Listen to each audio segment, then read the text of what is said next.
The Pitchsider. Pitchside for every game.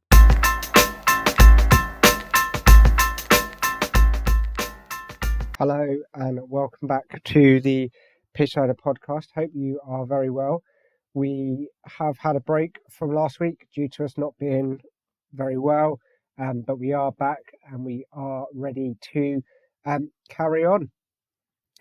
So we've had a full round of fixtures this week, which have led to a number of results that have happened. But we've also had some shock results from the Premier League and some of the other European leagues. So we'll go through all of the games that have happened, as well as trying to bring you up to speed with everything. Let's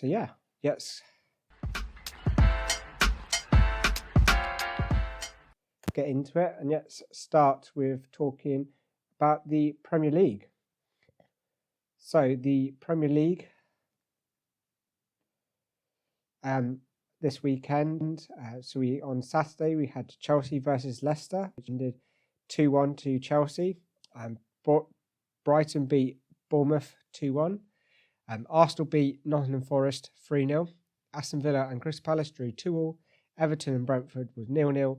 Wolves and Fulham was 4-1, and Tottenham beat Manchester City as City go 5 games now defeated in the last 5 games. And then from Sunday we've had Liverpool came back late to beat Southampton 3-2, and United drew 1-1 with Ipswich Town. As of recording this, there is a game Newcastle-West Ham which will be played later tonight. Let's do a bit more of a deep dive into the fixtures, and let's have a look at what's happening and how it's all going in terms of the league status for the teams. So having a look at the Premier League table, Liverpool are top. They now have a 8-point gap between them and second place, which is Man City. Chelsea sit in second, 1 point behind Man City with 22. They are level on points with both Arsenal and Brighton. Chelsea and Arsenal are currently level on goal difference. Chelsea have better goals, whereas Arsenal have a better defence.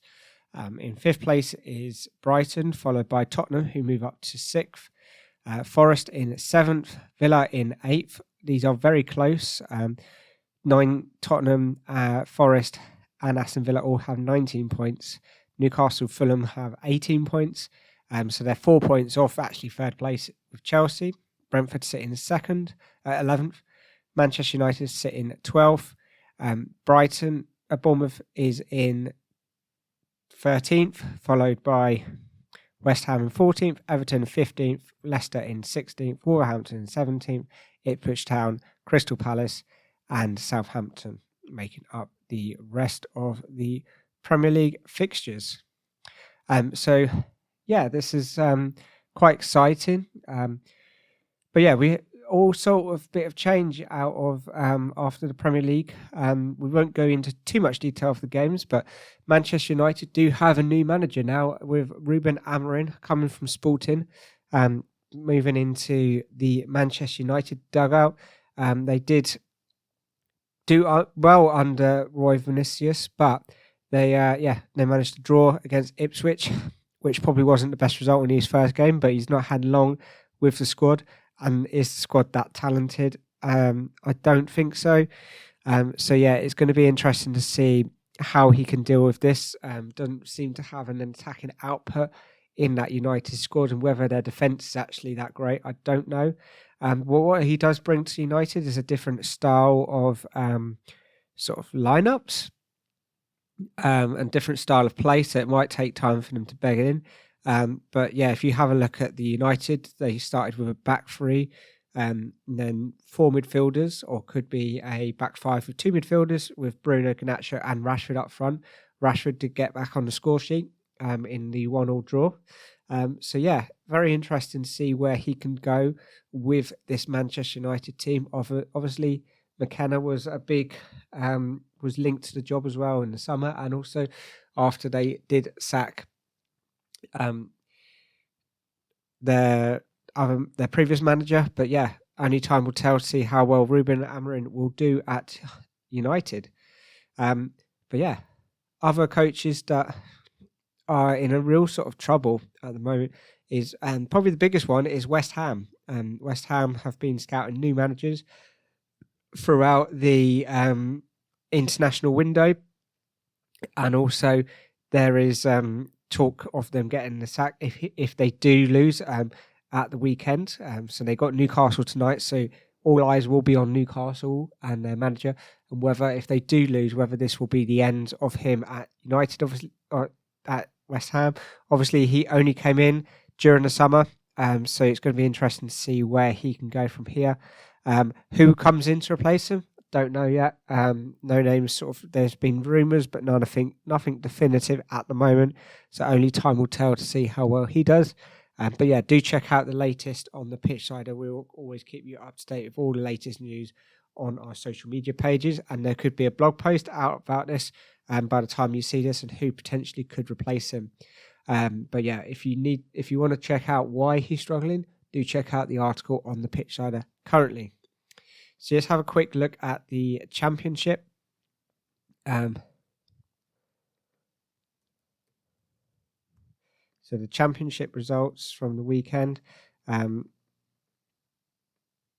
So on Friday, we had Plymouth versus Watford, which ended 2-2. We had Burnley beat Bristol City 1-0. Coventry and Sheffield drew 2-2. Sheffield Wednesday and Cardiff was 1-1. Portsmouth and Blackburn was postponed. Luton beat Hull 1-0. Millwall and Sunderland drew 1-1. Middlesbrough beat Oxford 6-2. Preston North End drew to Derby 1-1. So did Queen, Park Rangers and Stoke drew 1-1. And West Ham and Norwich drew 1-1 as well. On Sunday, in the Championship, we had Leeds beat Swansea 4-3, and there is no game to play tonight. So having a look at the Championship table quickly. Leeds sit top with 32 points, joint with Sunderland and Sheffield. Burnley, Middlesbrough and West Brom make up the playoff places, with Watford and Millwall in the hunt. Hull City, Portsmouth and Queen's Park Rangers all sit in relegation. If you look at Portsmouth, they do have a game in hand on this, but they are playing Blackburn, who sit in 9th, so it could be interesting to see where this goes.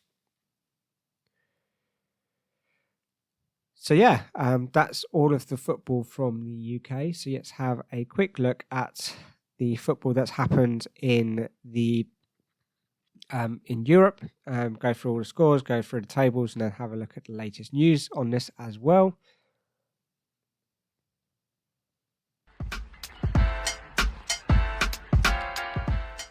And we should have return of European football next week as well, with the return of the Champions League as well.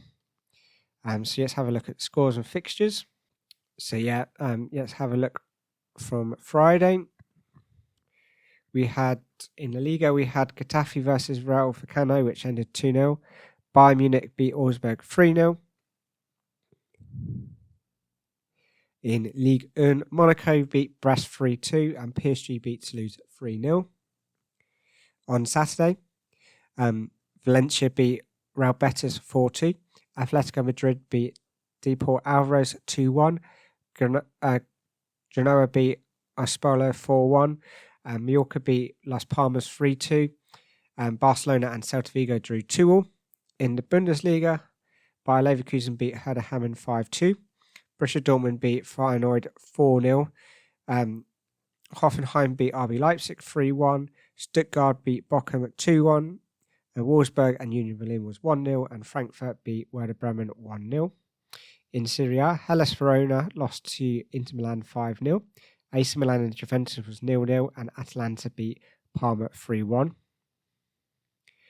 In Ligue 1, Lens lost to Marseille 3-0. Saint Etienne beat Montpellier 1-0. And Olympique Marseille and Rennes was 1-1. Having a look at the games on Sunday. In La Liga, Valencia drew to Osasuna 2-2. Seville beat Rayo Vallecano 1-0. Real Madrid beat Legas 3-0 and Athletic Club beat Real Sociedad 1-0. Mainz beat Hossa Cologne 3-0 and Bayern Mönchengladbach beat St. Paul 2-0. Granada drew to Cagliari 2-2. Valencia beat Como 2-0. Turin and Monza was 1-0. Napoli beat Roma 1-0 and Lazio beat Bochum 3-0. And finally in Ligue 1, Lille beat Rennes 1-0. Auxerre beat Angers 1-0. Le Havre beat Nantes 2-1. And Nice beat Strasbourg 2-1 as well. So let's have a look at how the tables stand for this.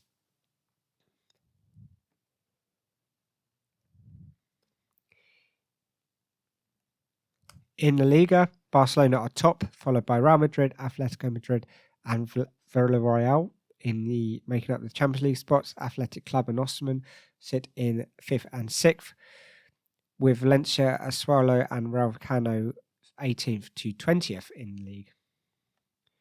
In the Bundesliga, Bayern Munich are top with 6 points clear from Frankfurt, with RB Leipzig and Bayer Leverkusen sitting in 3rd and 4th, with Borussia Dortmund sitting in 5th and Borussia Mönchengladbach in 6th. In the relegation zones, we've got St. Paul, Hossa Cologne and Bochum.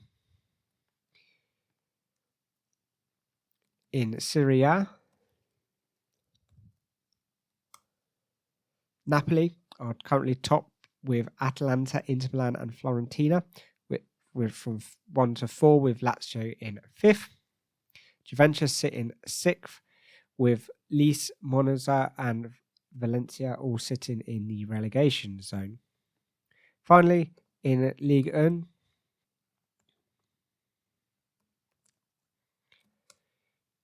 PSG are top, followed by Monaco, Olympique Marseille, Lille sitting 4th, with Nice and Lyon 5th and 6th. Nantes, Angers and Montpellier sit 16 to 18 in the league. So let's have a look at some of the news from European football.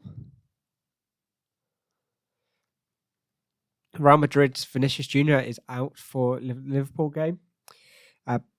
In the weekend against Langa, Bellerin and Mbappe scored to seal Real Madrid the win. Barcelona let 2-goal lead slip against Celta Vigo to the draw.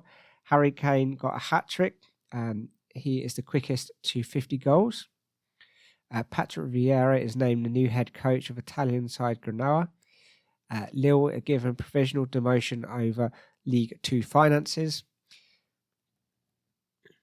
Pogba and Juventus have agreed to terminate their contract. Ranieri ends retirement to become Roma manager for the season. And McTominay scores in the Inter-Napoli game.